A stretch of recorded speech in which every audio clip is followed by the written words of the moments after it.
Jenny, thanks very much. When I realised that not only am I between you and the key speaker, so the reason you've come this evening, but I'm also between you and some cakes and pastries, I feel that there's quite a bit of pressure on me at this point. But I'd like to thank you all for coming and attending. What I hope too is the inaugural Black History Month lecture that's put on in Southampton. I'd like also to recognise the attendance of the Youth Commission, or some representatives of the Youth Commission that Jenny has made reference to. But this lecture does form one of a series of events that's being held across Southampton to promote Black History Month in October. And I'm grateful to Jenny Fleming and to the Institute of Criminal Justice Research here at Southampton University for supporting and jointly hosting this event this evening.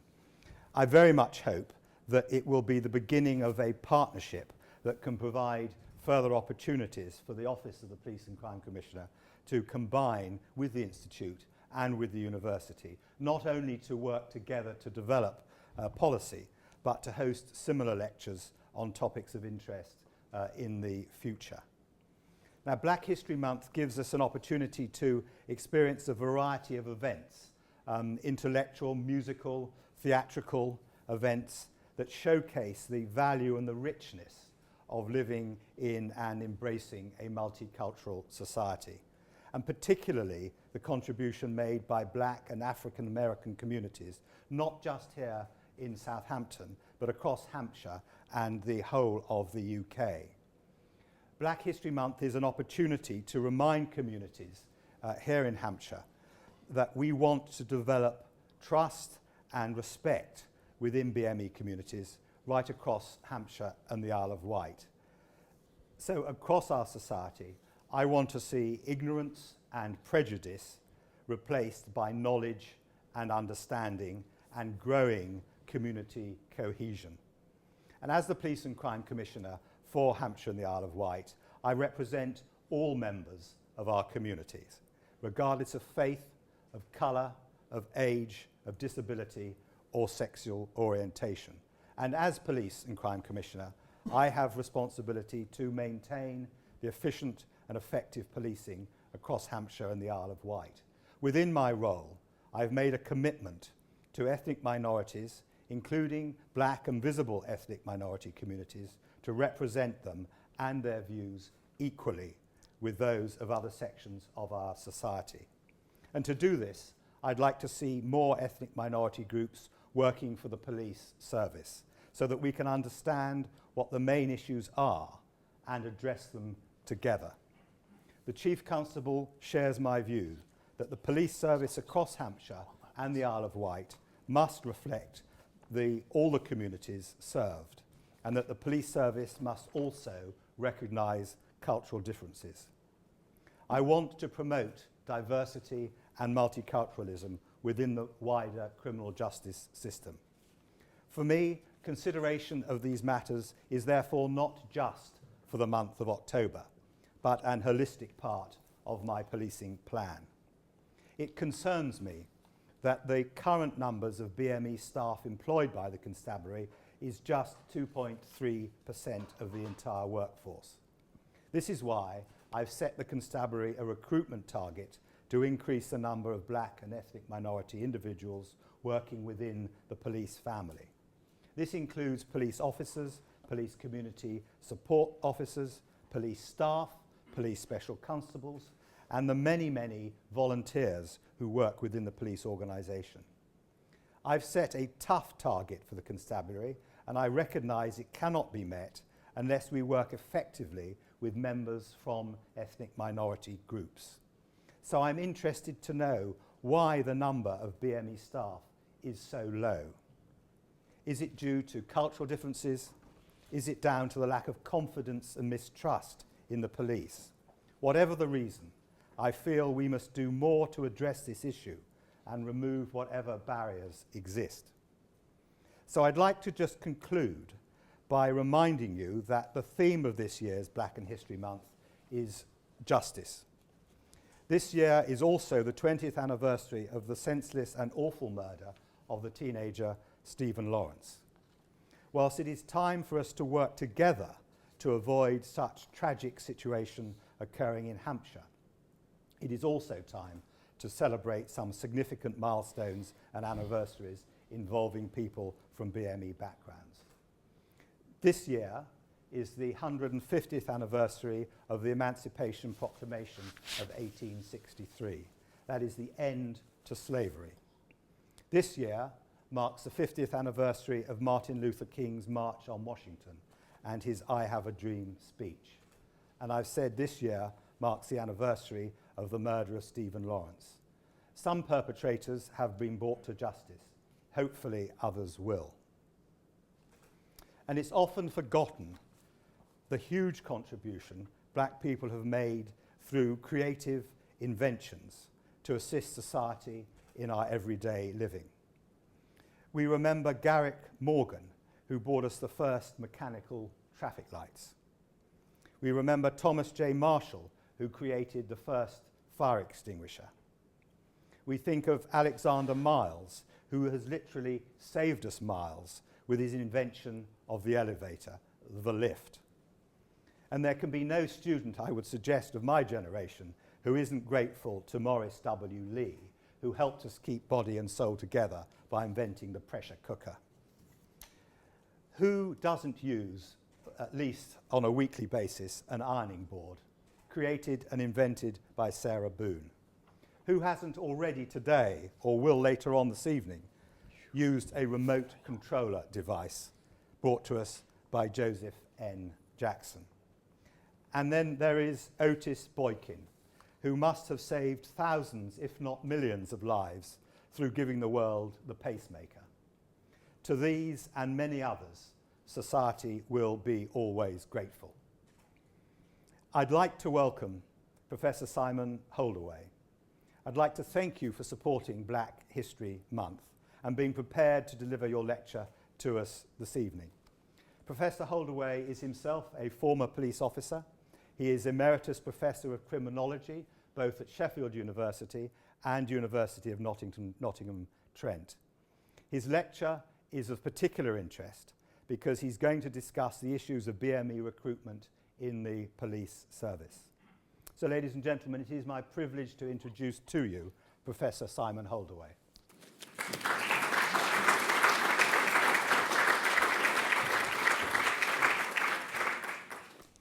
Thank you very much, Simon. Thank you, Jenny.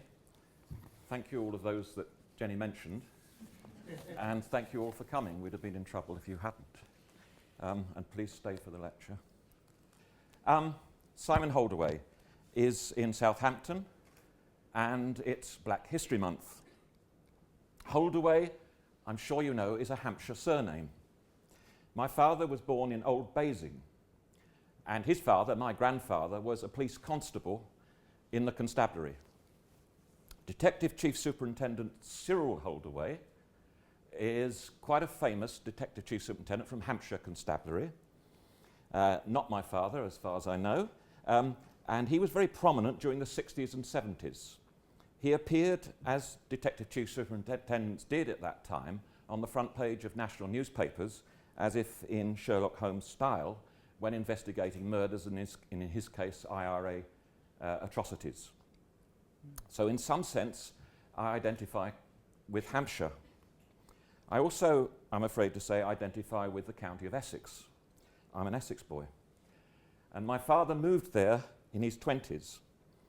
We lived in a village, Orsett, about 10 miles from the port of Tilbury. I used to take the ferry boat from Tilbury across the Thames to Gravesend quite frequently on a Saturday to go on my own when I was a young teenager to Gravesend Market. I was a mod, and I used to collect three-pointed handkerchiefs, which I used to put in my top pocket, and you could get extraordinary ones of those in Gravesend Market. So I identify with Orsett, but not so much, hardly at all, with Tilbury, the port, which was 10 miles away from the village in which I lived. Tilbury, you might know or not know, is the port into which the Empire Windrush sailed. The Windrush was one of many large boats that brought West Indian peoples to live in the UK. And it lives in the historical memory of many Black British people now. I doubt if many white English people have heard of Tilbury, and many won't even have heard of the Empire Windrush, and won't identify with it, of course. A phrase resonating patriotism comes to my mind: lest we forget. The same should be said about the history of black and other minority ethnic police officers, lest we forget. Black History Month, of course, is a time when it's possible, formally, to remember historical moments, periods, with a lasting influence on the social structure and sensibilities of our contemporary society. Big subjects come to mind readily: global trade and the significance of slavery for the British economy. Vast liners bringing immigrants into the country from the Caribbean. Riots on the streets of Notting Hill, Brixton and Broadwater Farm Estate, for example. These are big events to be remembered. In the academy, and with direct relevance to contemporary UK also, we analyse the political economy of slavery. We analyse immigration and continuing discrimination in the labour market and inequality within that market. And we analyse the riots and social protest. These are obviously important subjects, but my focus in this lecture, like the sociology I practice, is more concerned with smaller subjects, which in my view are of equal and for me more importance. In a nutshell, for the last 15 years, I've been trying to research how the UK's black and ethnic minority police officers have created particular understandings of policing. I've tried to understand their identities as police officers, and consequentially, how they, on the basis of their understanding of policing and their own ethnic identity, how they have acted in constabularies. And this is a history. When, after graduation, I returned as a sergeant to the Metropolitan Police, well, I was a sergeant, 14 N Division Metropolitan Police, but I was actually a PhD student conducting covert research whilst I was working as a sergeant at Holloway Police Station. I asked, before I left university, to be posted to what was then called a multiracial area of London. Once there and at work, I was able to document police views as they were day by day occurring covertly, the beliefs of police officers and their related actions, particularly about what were then called immigrants, and people called names routinely I don't want to use. I didn't see a black police officer during my 2 years of empirical doctoral police service. There were less black and other minority ethnic officers in the Metropolitan Police than on the fingers of my right or my left hand, or on, well, you'll have 5, well, probably 2. The political and policy question for the police then was this: when will coloured people be integrated into British society and join constabularies?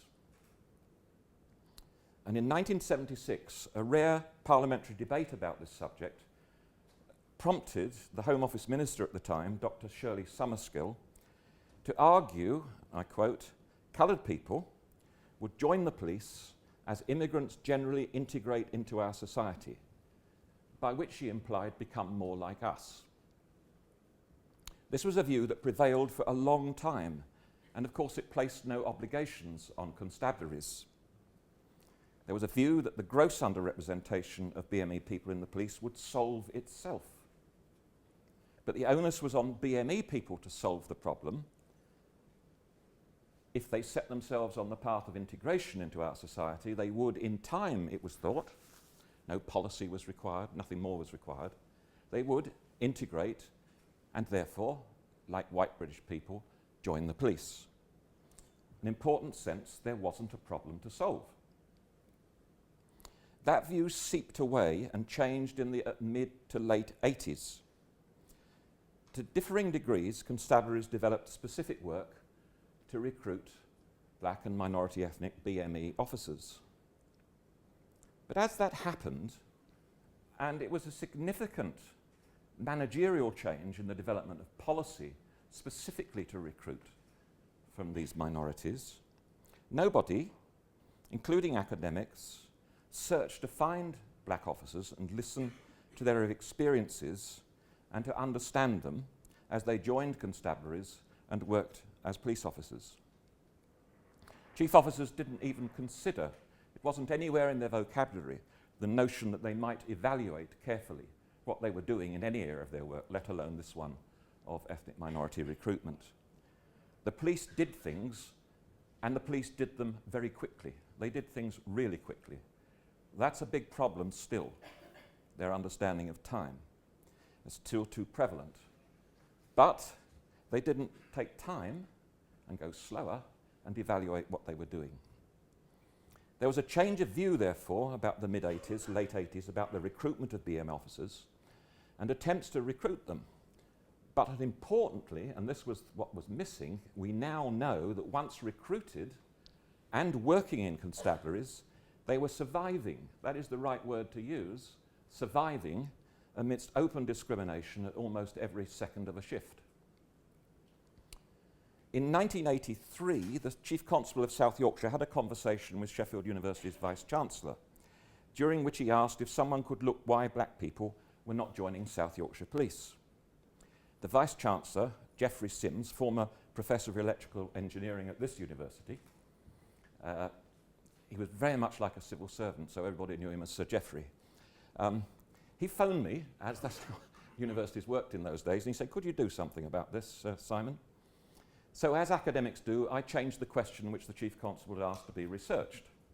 Instead of asking the question, why don't black people join our constabulary, I asked which, if any, barriers to recruitment have serving black officers overcome. A small sample of black officers from around the country was interviewed by a constable seconded from South Yorkshire Police, with no academic qualifications whatsoever, other than those obtained in the charge room and interview room. He survived and was really good. That study was a moment of serendipity for me.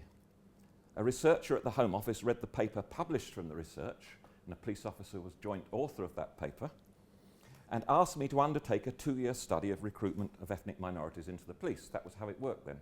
I didn't put in any tender, nothing. Would you do this study for us, Simon? Yes.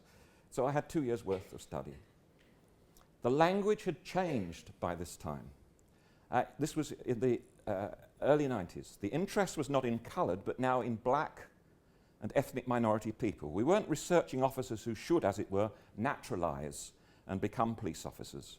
Rather, our interest was in how ethnic minority officers had overcome perceived barriers to recruitment and their integration into constabularies. That was the unit of analysis, not integration into British society, but integration into constabularies. So, in '89, a Home Office study about recruitment followed. It included interviews from officers from throughout the country and their assistant chief constables with responsibility for personnel matters, confirming a number of themes that we'd found already. And I want to take 2 of the themes that came through from that research and to look at their history until the present day. They're the racial prejudice and discrimination within the police workforce, the occupational identities of BME police officers, and finally I want to round off with some policy considerations. So for the academics, I'm afraid the lecture isn't really a theoretical analysis of my subject. And for those who want it, it isn't just a how do you do it guide, a what works guide, so-called, to recruiting more minority ethnic officers. I'm trying to balance between those 2 aims. So first then, racial prejudice and discrimination within the workforce. My Home Office research about recruitment found that potential recruits from ethnic minority groups, and I still think this is the case, had strong reservations about joining the police. Mainly, and this was almost exclusively, their concern was racial prejudice and discrimination within constabularies. That was virtually every officer, and it was a strongly expressed theme. Officers had to overcome the reservations of their family, they had to overcome the reservations of their friends. Where possible, they sought advice from serving officers about what might happen to them if they joined their local constabulary. They got in touch with their friends and said, "Do you know any police officers?" And so they tried to integrate themselves somehow into contacts. So well before pen hit the application form, they could get a sense of whether or not their concern about prejudice and discrimination would be made into a reality if they joined. The recruitment initiatives constabularies undertook at this time, and there were many, and they were varied, and some of them are really quite excellent. Of course, there's no historical memory or documentation of this. Well, there is, because I wrote a book about it, but nevertheless, that's the only documentation I know of what should be done now. There isn't a memory of police of what was happening at that time. And they were particularly helpful to potential recruits for exploring not whether they wanted to be police officers, but whether they wanted to make an application and could trust the constabulary they were joining. Rather like a stop in the street, BME potential recruits used talks with recruiting officers to assess the recruiting officer's attitude towards them. They looked at the recruiting officer's demeanour, tone of voice, because that was a symbol of respect for minority communities. They wanted to know about whether they spoke honestly about prejudice and discrimination. They weren't interested in reservations by recruiting officers and others who staffed recruiting caravans and all manner of projects that were happening at this time. So very high hurdles had to be scaled before an application for appointment was put in the post. The recruitment process was entered as a testing ground. It wasn't "I want that job," but it was entered as a testing ground. And as you went through the recruitment process, so you were trying to understand whether or not you were included or there was some chance that you might be excluded. All the officers who were interviewed in that study had experienced overt prejudice and or discrimination from white colleagues. They described a context within which racial expletives and jokes were commonplace. Racial abuse was spoken to black suspects as if they were irrelevant to the black police peers who were in the charge room at the same time. Some described discrimination when posted to particular patrols. Graffiti was written on lockers, damage to property. And I'll explain why this is some time ago, but why it is really relevant now as I go on. We interviewed chief constables who were unaware of or minimised in their assistant chief constables with responsibility for HR, as was the case then. They were unaware of or they minimised in their minds any prejudice or discrimination within their constabularies. They had little or no understanding of the working lives of their BME officers.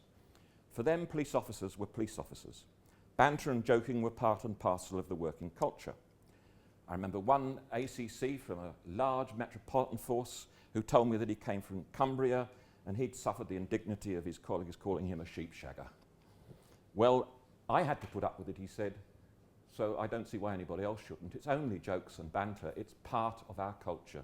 You get used to it.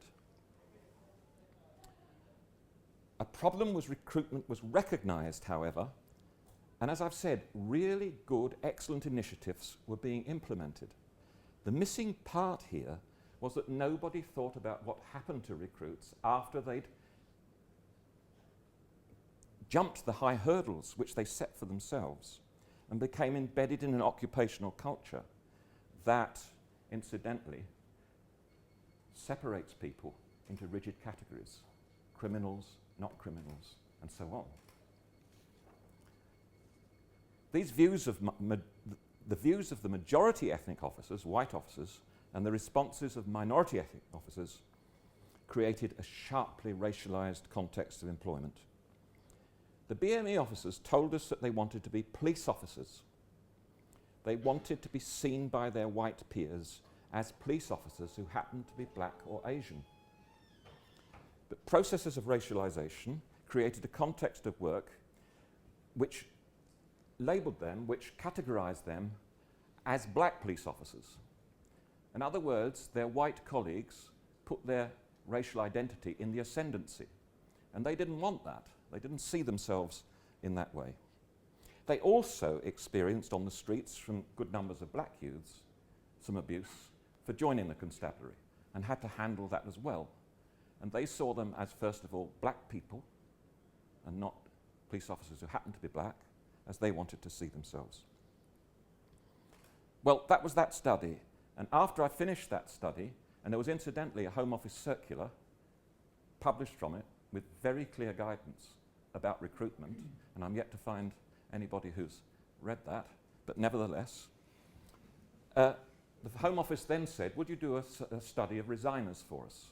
So we interviewed a large sample of BME resigners and a matched sample of white officers, and we spoke to their last sergeant on their shift as to how they thought they came to resign from the police.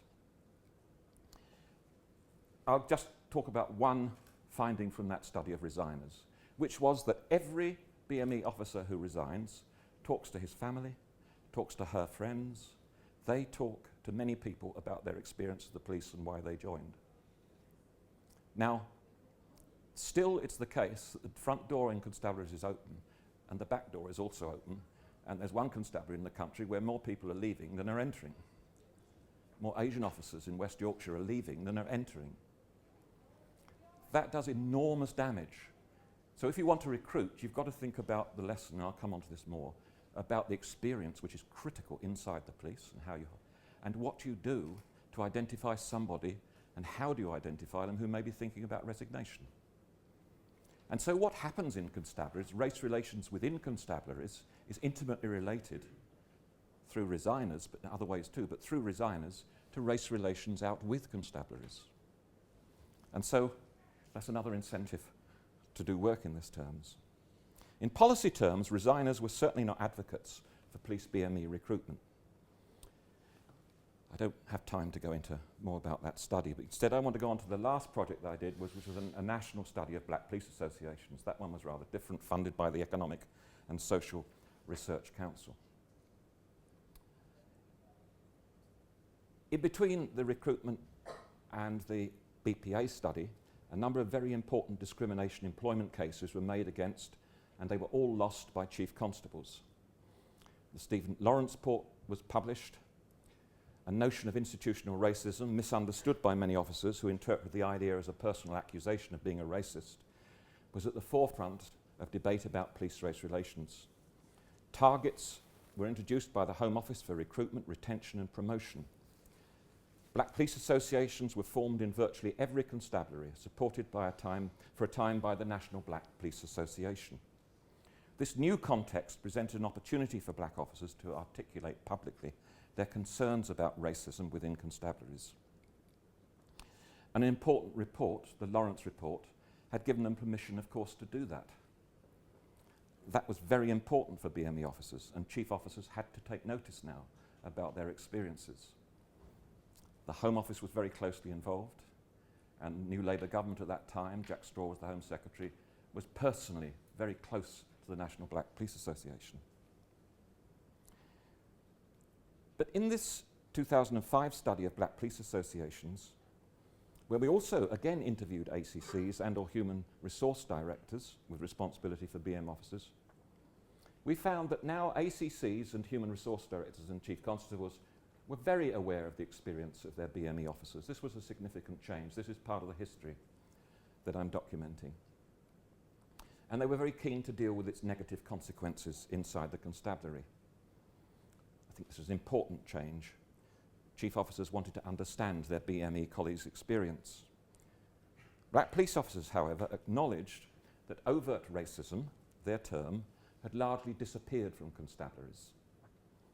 But they talked to us about what they called covert racism, which remained in constabularies. Implicitly claiming an essential ethnic attribute not available to white people, covert racism could be sensed by a black police officer when talking to a white police officer. This is what they told us.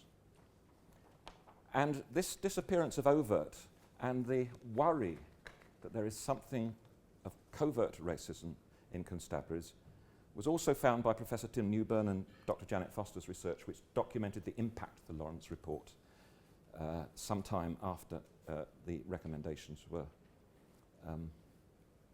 accepted by the government. How did BME officers sense, because that's what it was, they had a sense of covert racism. How did they do that? They identified in a white officer's demeanour. They identified it in their tone of voice.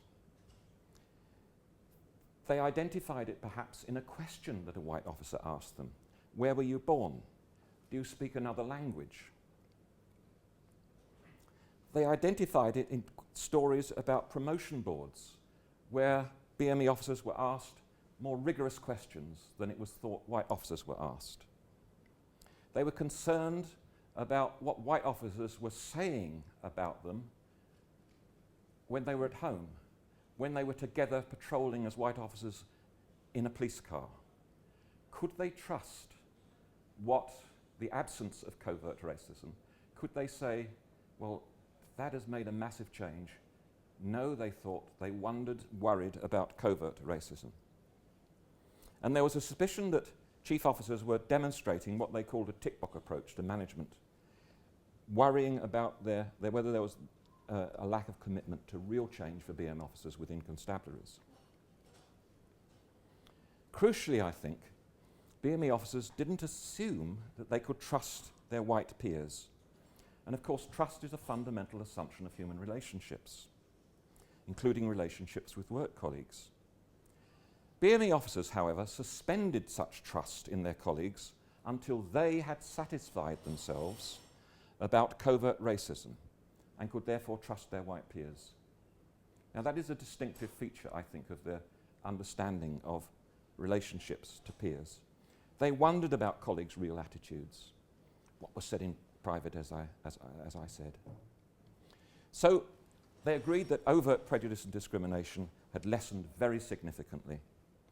But there was a pervasive concern about covert racism and a disturbing lack of trust in relationships between BME and white officers. So if we were to summarise, we started off with coloured people. This wasn't a problem. They would integrate and join constabularies. We then get to a period where the police have many initiatives to recruit, excellent initiatives. But when you ask what has been the experience after recruitment, you find indeed that it was overt racism with no police recognition of this. And rather than be integrated into the society, the assistant chief constable and the chief officers, the job for BME officers was to integrate into the occupational culture, to normalise those jokes and that banter and so on.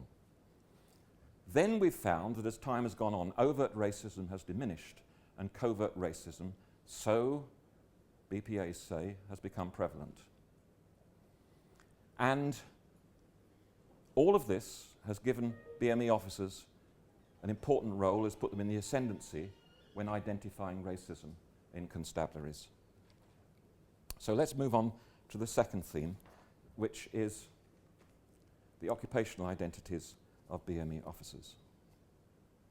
Now, I've charted a history. Don't understand this as a linear development of any sort.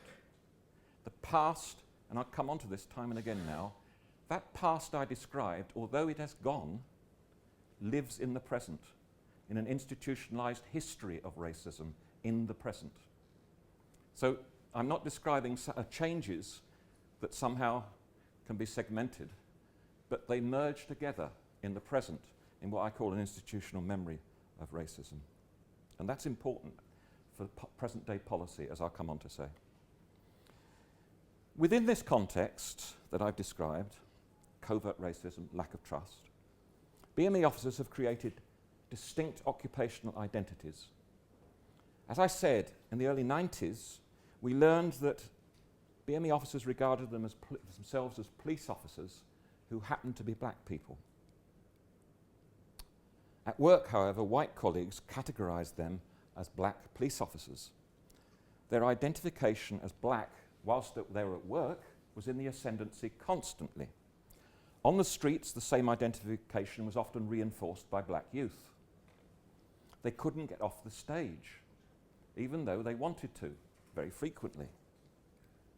Social identity, apologies to the sociology students here, basically has two aspects: categorization and ascription.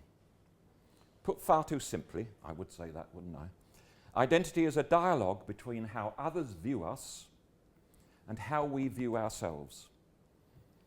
Whilst white colleagues categorized their black colleagues as black police officers, rather than police officers who happened to be black police officers responded to that by creating rather different self-ascriptions in response to others' categorizations. So identity is a process, a sort of conversation between how others see us and how we see ourselves. That's basically what I'm describing.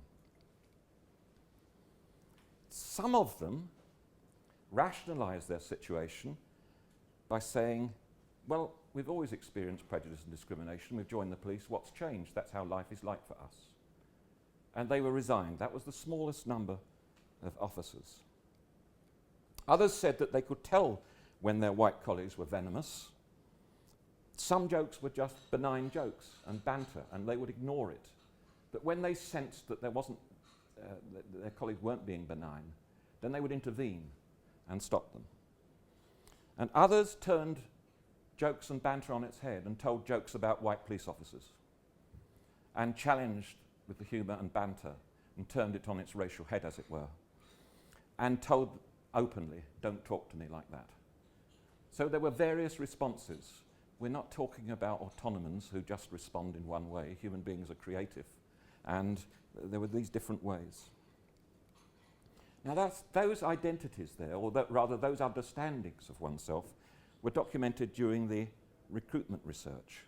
If we come forward to the Black Police Association's research, a rather different ascription was documented. Embryonic in many parts of the country, there were dining clubs of BME officers, social events where black and separately Asian officers got together to have a meal, to go to each other's and talk about how they were coping with being a member of the police force. So these were unnamed black police associations before anybody recognised them. Black officers and Asian officers organised these themselves. But then, first in the London Metropolitan Police and quickly spreading to virtually every constabulary in England and Wales, BPAs, Black Police Associations, have been a very important factor in changing black officers' occupational identities. The story is a fascinating one. That black police officers responded to the context of work within which they found themselves, turning negative categorizations of black police officers on their head. I've got a note, check the time and add if possible. I'm going to add it. The Metropolitan Police, Black Police Association, formed itself some heroes, Superintendent Leroy Logan, who's recently retired, Chief Inspector David Michael, many, many others, many of whom have been to industrial tribunals and all won. They started holding social events, Black Police Association social events, and they deliberately chose the very best venues in the West End of London where the CID would hold their dinners, would hold their social dances. In other words, they picked the choice venues of white officers, and they had black police officer social events at those locations. And there were some rules if you were going to attend. You would go in formal dinner dress. White officers didn't always look terribly tidy. They insisted on formal dress, which is what they didn't find amongst white officers. There would be no swearing. There was no swearing. And there were no jokes, because that's what white officers did. And they all drank in great moderation. Nobody would drink more than was necessary. So what were they doing here? They were claiming the territory of white officers. They were claiming parts of the culture which they found discriminatory. And they were, as it were, turning it on its head and saying, we're claiming all of that. And we are black police officers, and we don't act like white officers. We're not going to be like that. So, as they did that, they ceased to be police officers who happened to be black, and their identity changed to black police officers. They and black police associations put their racial identity at the centre of everything, at the whole of their experience of policing. They were now black police officers rather than police officers who happened to be black. And they were able to demonstrate to the government, to chief officers, and if they would listen, their peers, that their experience of being a member of the police workforce was very different from that of their colleagues in the ethnic majority. New special policies to address this new identity and their associations were required. One experience of prejudice and discrimination, irrespective of which ethnic minority you came for, was posited. Extraordinarily for the police, I can't think of another occasion of change in the police where the change came up from the ranks. I've described it as a social movement from within policing, but this was a social movement by officers that has actually changed a great deal. It didn't come from the Home Office. It didn't come from ACPO. It didn't come from chief officers. It came from black police officers. That says something about future policy, I think, and I'll come to it. The focus of BPAs, there were some consequences for this one experience of racism, irrespective of which minority you come from. Some Asian officers who didn't regard themselves as black left black police associations. Some Asian officers began to identify themselves newly as black. Some white people became proxy black and members of BPAs. Race is not a biological or genetic characteristic, we remember. It is, of course, a social construction. The focus of BPAs was on racial justice, which left the emphasis of then police policy celebrating cultural diversity in something of a quandary. Cultural differences were downplayed.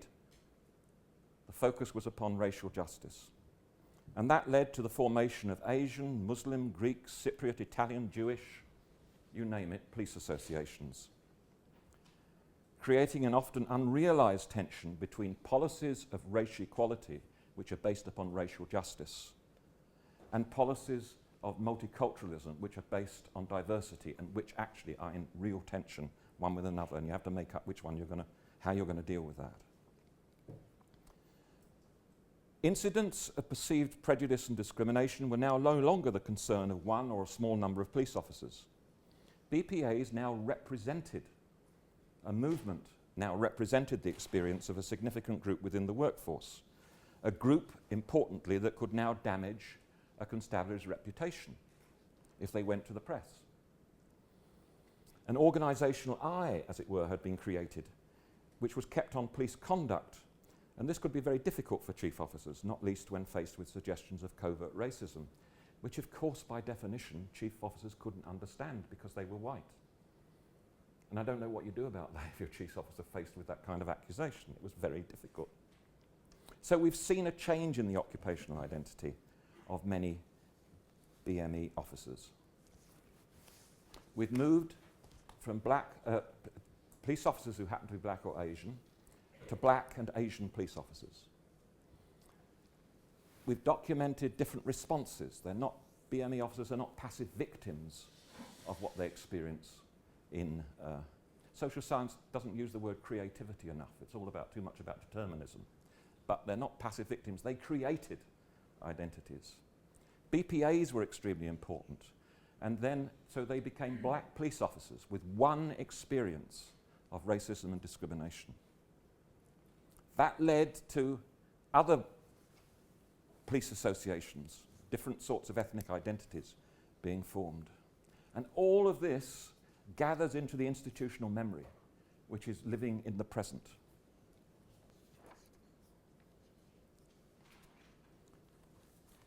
Now, let's move on to some policy. Here we have, from 2003, the trend line. I wouldn't pass an undergraduate dissertation showing you this slide because I haven't got the source on there. But I can't tell you how long and how many colleagues it took to get this from the Guardian's website, their data bank, onto a PowerPoint, so please. But you can see it's gradual. Now, it just goes that way. It's an underrepresentation, but it's gradual. And I think you'll understand why it's been gradual and slow like this from the history that I've documented.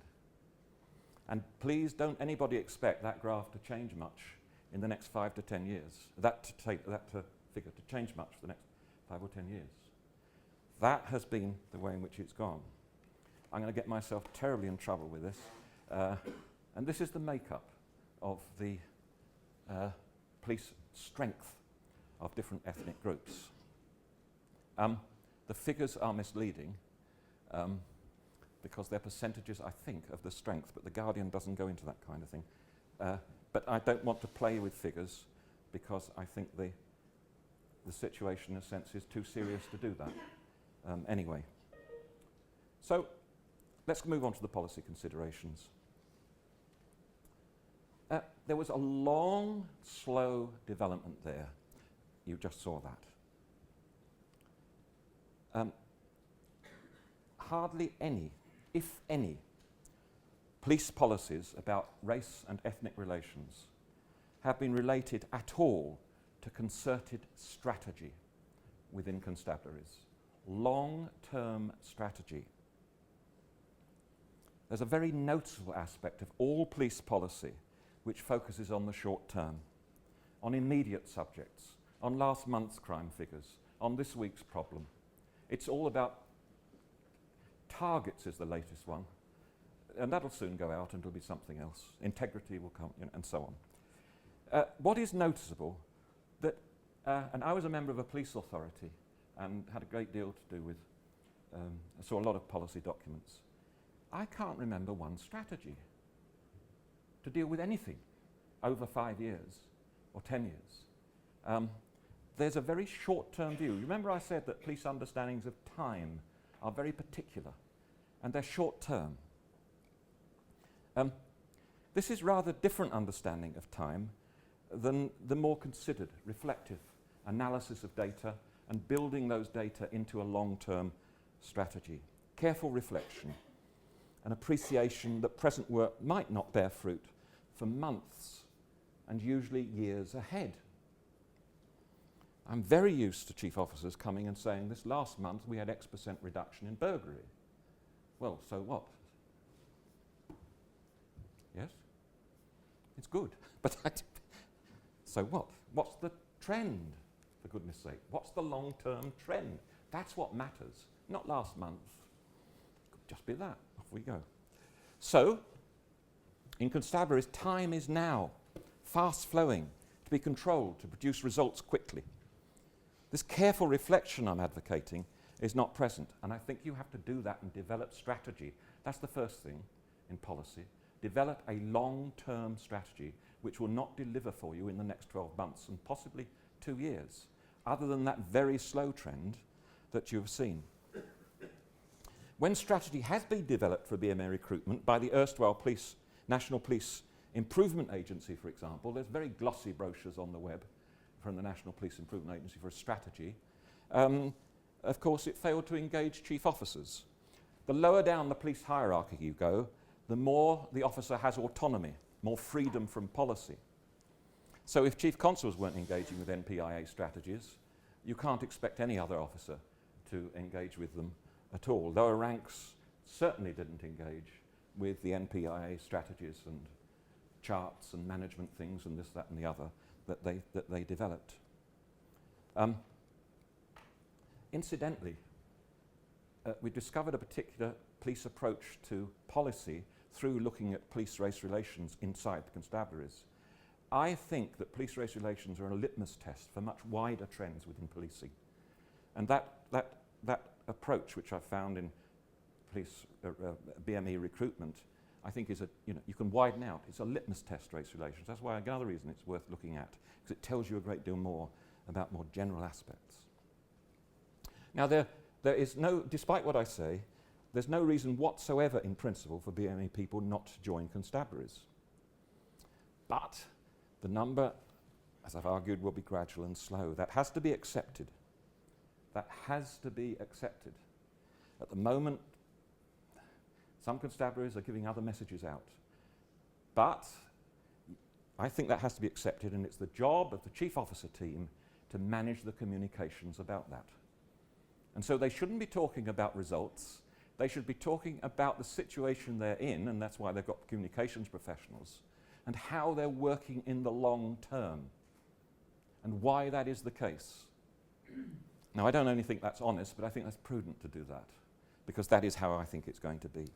Well, what is required apart from this concerted strategy? The strategy will link recruitment, retention, and promotion.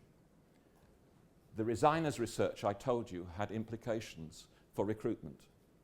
The strategy will extend to incorporate what is called community consultation, and you need to understand what that is, and other aspects. Importantly, stop and search, for example. It really doesn't matter if, having analysed your stop and search figures, there isn't much of a misrepresentation of minorities in it. That's not needed. The fact that it used in some extent of overuse for minorities adds into this suspicion, lack of trust, institutional history that I've described. The Chief Constable and other chief officers, but mostly the Chief Constable, we found this with the most successful, going back on what I just said, chiefs from the recruitment study constabularies. They articulated their commitment to race equality, just to race equality, and what they were doing very frequently indeed in internal forum. Now, of course, they couldn't become boring about this, but they had to do this, and they did it at every opportunity they have to remind the workforce of it. And they had a clarity about what they wanted to do with BME recruitment. The end point of the strategy would be. They need a clarity about why they're doing this. Is it social justice and fairness, or is it, as sometimes is articulated, and it's being articulated by the Sun in London now, about the representation of populations of ethnic minorities in the police? If you think that you want to recruit to reflect your local population, I suggest you're going to get in big trouble, because you'll be chasing demography. I've done some work on visible minority officers in Metro Toronto Police, the most multicultural city in the world. Now, I remember sitting in the chief's office interviewing him during my research, and he said, some Russians have just come into Toronto, so I've got to recruit some Russian officers.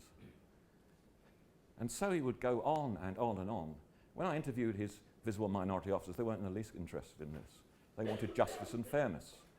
For them, it wasn't a cultural matter at all. It was about justice and fairness. Divisional commanders and other supervisory staff should be those who are mainly responsible for implementing the strategy within their divisions. They should be supported by an HR department, but force headquarters shouldn't have main responsibility for this recruitment. Divisional commanders should be set targets. As I said, I think there's an awful lot of nonsense talked about targets at the moment, but targets have been very, very helpful in this area of work. And with the support of Central HR, I think the annual appraisal of the divisional commander should include the work they have done to recruit from BME communities. Now, I am almost unconcerned as to whether or not they've achieved their target. What I am concerned about is that they can tell me what they have done, what its effects have been, and why it's not brought about the realization of the target. That's the important thing. Targets are not necessary.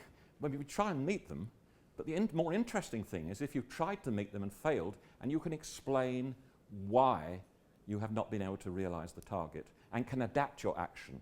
But I think it's critical that this is done at local level by divisional commanders, and their annual appraisal includes evidence of what they've done.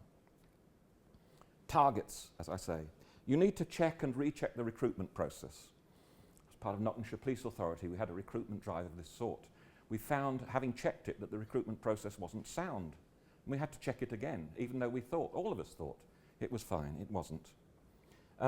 You need to take into account some other BME communities' needs. So you need to be taking into account, for example, if halal food is available, if prayer rooms are available, if duties are agreeable to those who want to follow religious beliefs, and so on. So you can do a cultural audit of this, I mean, this is all the Home Office did for years after Stephen Lawrence, completely misunderstanding it. They just encouraged people to take their shoes off before they went into a mosque and so on and so on. It wasn't anything to do with race equality. But nevertheless, you do need that sensitivity. I'm not making light of that. You need many initiatives, all sorts of initiatives. And they have happened already in the police. We did, that phrase, don't reinvent the wheel, please. They are there.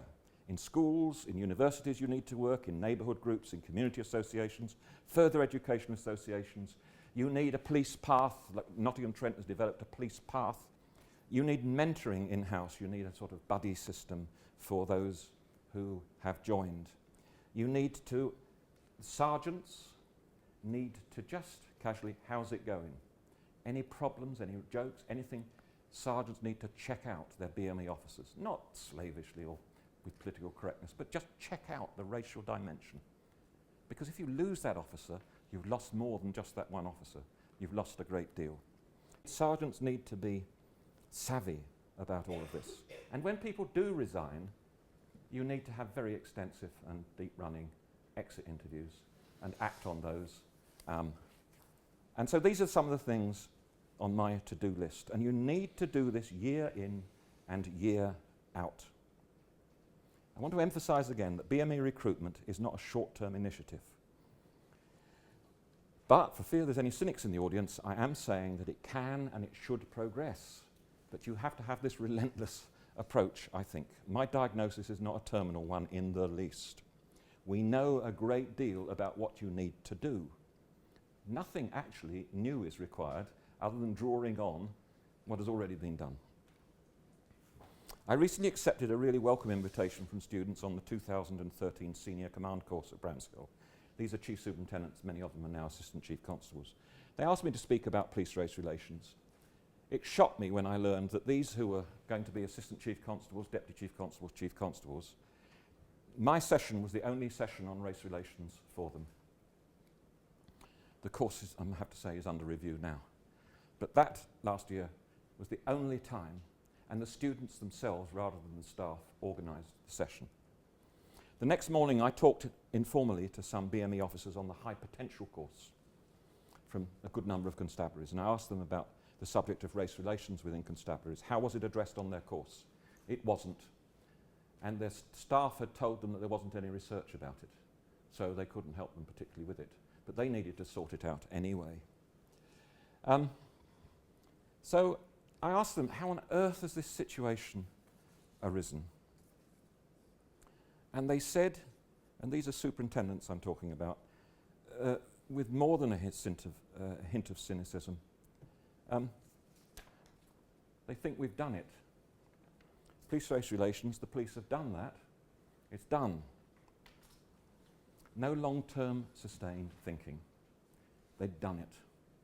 Other things had come along, like the budget cuts, the whole idea of professionalism and so on. They'd focused upon other things. No long-term strategy. Black history within the constabularies of England and Wales is largely a history punctuated by conflict and challenge. But it has had an excellent effect.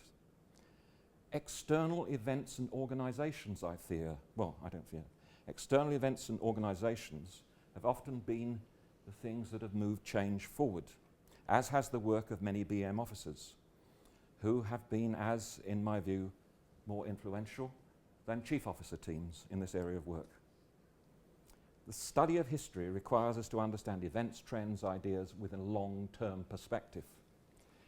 And this is in real tension with police understandings of time, as I'd said, that deal too much with the short term. BME officers have crafted within this history what I call a social movement of their own. This sustained and strengthened an institutional history of race, an institutional memory of race within constabularies that are rather different from the narratives informing ethnic majority officers' understandings of their occupation. Much of practical importance can be gleaned from this institutional history, which I hope I've charted. If it's not understood, I think little progress will be made. I return to where we began, lest we forget. Thank you.